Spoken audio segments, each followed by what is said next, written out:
Hi, I'm Randy Bachman. This is my interview for Epiphone.com and Gibson.com. I'm sitting here with a legendary Randy Bachman. Hello. And a wonderful Gibson icon now. We're at Hockey House, and you're about to go out there and perform for Hockey House at the 2010 Olympics. Have you been taking in any of the Olympic stuff? What are you thinking about this whole Olympics in Vancouver? I think it might have been better if it was called the Summer Olympics because the weather is beautiful. It's amazing weather. I see a lot of changes to the city. Incredible. Because you're kind of ho-hum, the Olympics, but to come here and see the SkyTrain, you know what I mean, the transportation, the new buildings, the new all this stuff, it's really great. I think it's a good thing for Vancouver and BC in general. And we'll probably be paying for it for the next 4 or 5 decades, but you know, that's the way it goes. You probably want to edit that out. But the people in the streets, it's like New Orleans. I landed today in a little plane and trying to find my ride to get to the hotel and get here. It's like Mardi Gras. It's like New Orleans, but it's all red and white Mardi Gras. It's great. So, Bachman Turner Overdrive just announced that you guys have reunited and dates are up already. How did that all come about? Like, that must be so amazing after all these years. Well, I had been dabbling in jazz and accomplishing a dream I'd wanted to do for decades. And the dream suddenly all happened. I played at the Montreal Jazz Festival, I headlined, I did my own thing, had jazz things out, opened for George Benson at the Toronto Jazz Festival, and did all these really cool things. And everyone kept saying, we like it, but when, are you ever gonna rock again? And I said, oh, sure, okay. Now that you've asked, I will, you know. And so I started to do a rock album. So I had a track planned with Healy. I had a track with him, one with Jeff Healy, Paul Rogers, and I thought it would be great to ask Fred Turner if he'll sing on a song. And then the rest of the album's me, but to have a couple of guests who are really neat voices. And I sent a song to Fred. He went and sang it, he sent it back, and I went, oh my God. Me and him together, just some sort of magical thing here. That was like the pretty much beginning of rock in Canada, right in the early 70s. And I called my manager, I said, I have a really weird feeling I should change this Randy Bachman solo album. I should let the other guys know that I'm going to delay their use and I should do more songs with Fred Turner. And I called Fred, I said, do you have any songs of yours? Because you sang in the song of mine, Rock and Roll's the Only Way Out, and we just duetting together. You want to sing on a couple of mine, send me some of yours. He started to send me his songs. I started to cut tracks. I went to Winnipeg in early December. We finished the album. It's now called Bachman and Turner.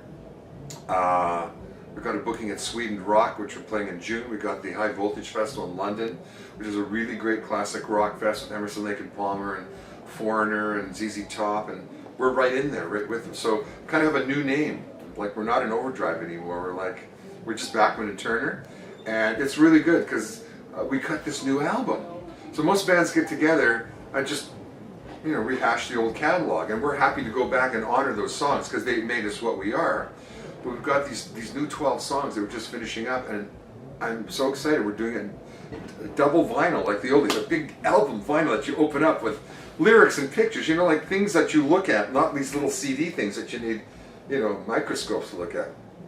So we're actually still going to do CD and vinyl and digital download. And we just got a gig in Winnipeg. We got Molson's Amphitheater in, I think, the last Thursday in August, just before the long weekend, September long weekend, when everyone goes back and work in school. And the gigs are flying in like mad.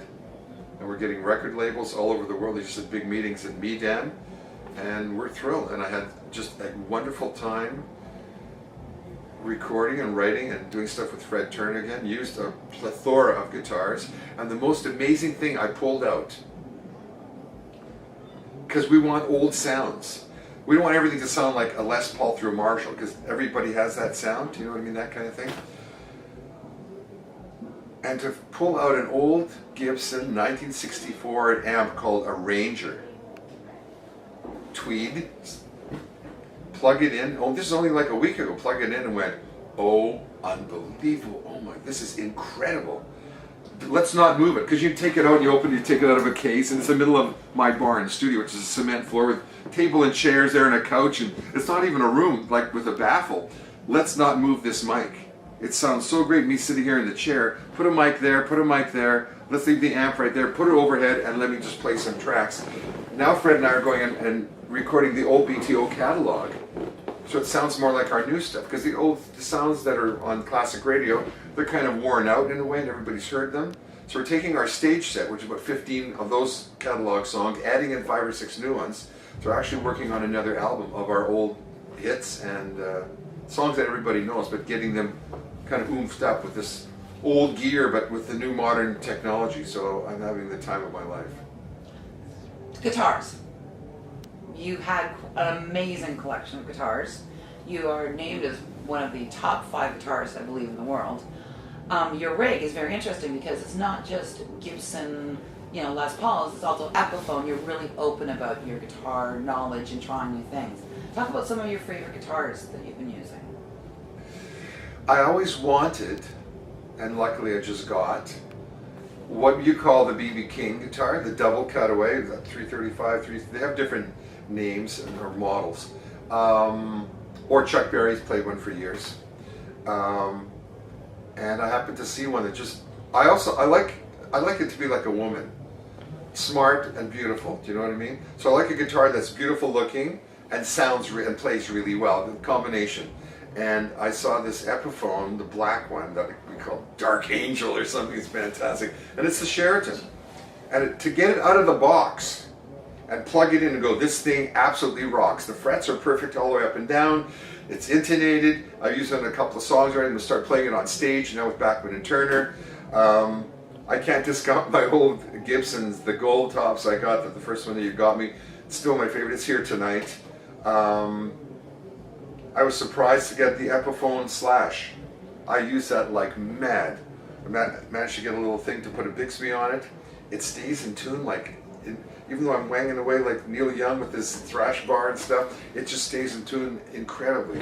So I'm really happy with the Gibson, the Epiphone stuff. I've just got 2 of them, the Gold Slash and the Black Sheraton, but they're just really great guitars, fabulously made.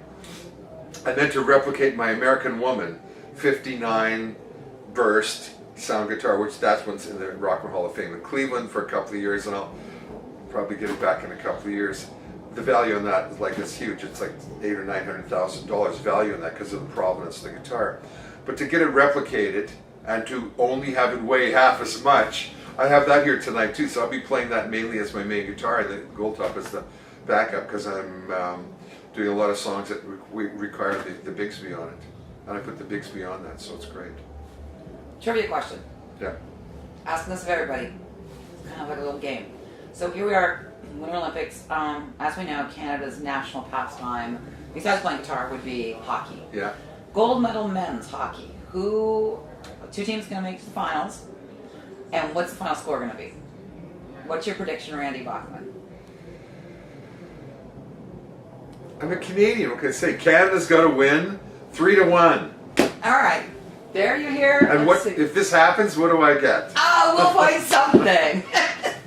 Well, a Team Canada shirt. A Team Canada Gibson Epiphone guitar. No. Well, thank you. And tonight, I'm really looking forward to the set, as I know everybody out there is going to. It's going to be amazing. And we're back Sunday for the closing ceremony, somewhere out in another village out in Surrey. I think you're out in Surrey. Yeah. So everybody check out Randy Bachman in Surrey on Sunday. Next Sunday. Good. All right.